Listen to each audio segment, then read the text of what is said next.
বৈদ্যুতিক সংযোগে ত্রুটি থেকে সচিবালয়ে আগুন লেগেছে।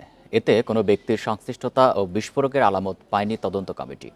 মঙ্গলবার সন্ধ্যায় প্রধান উপদেষ্টার কাছে তদন্ত প্রতিবেদন তুলে দিয়ে ব্রিফিং করে তদন্ত দল। কমিটির প্রধান নাসিমুল গনি জানান, আগুনে কোনো গুরুত্বপূর্ণ নথি পড়েনি বা ক্ষতিগ্রস্ত হয়নি। প্রশাসনের কেন্দ্রবিন্দু কেপি স্থাপনা সচিবালয়ে 25 ডিসেম্বর গভীর রাতে 7 নম্বর ভবনে একসাথে দুপাশ থেকে লাগে আগুন। স্থানীয় সরকার পরিচালনা সমবায় মন্ত্রণালয়ের কার্যক্রম পুরোটাই অ্যানালগ ভাবে হয়, পুরোটাই ফাইলে হয়। সুতরাং যে শাখাগুলোর নথিগুলো আসলে পুড়ে গেছে সেগুলো কতটুকু রিকভার করা যাবে।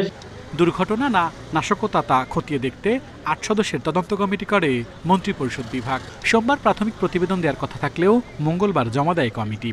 পরে সংবাদ সম্মেলনে তদন্ত কমিটির প্রধান জানান, বৈদ্যুতিক সংযোগের ত্রুটি থেকে আগুন লেগেছে, কোনো ব্যক্তির দায়ে পাওয়া যায়নি। লুজ কানেকশনের কারণে ইলেকট্রিসিটি থেকে আগুনটার উৎপত্তি হয়েছে, এটা হলো প্রাথমিক আমাদের অনুসন্ধান।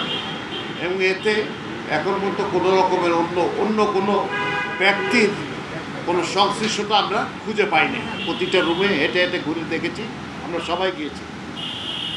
কয়েকটা রুমে পড়েছে, কিন্তু নথি যেখানে থাকে সেখানে কিছু পড়ে নিয়ে পর্যন্ত। তদন্ত কমিটি আরও জানান, পড়ে যাওয়া ফ্লোরগুলোতে কোনো ধরনের বিস্ফোরকের আলামত মেলেনি। কয়েকবার করে টেস্ট করে আসলে আমরা কোনো ধরনের এক্সপ্লোসিভ ব্যবহার করার মতো কোনো ধরনের সংশ্লিষ্টতা আমরা দেখি না।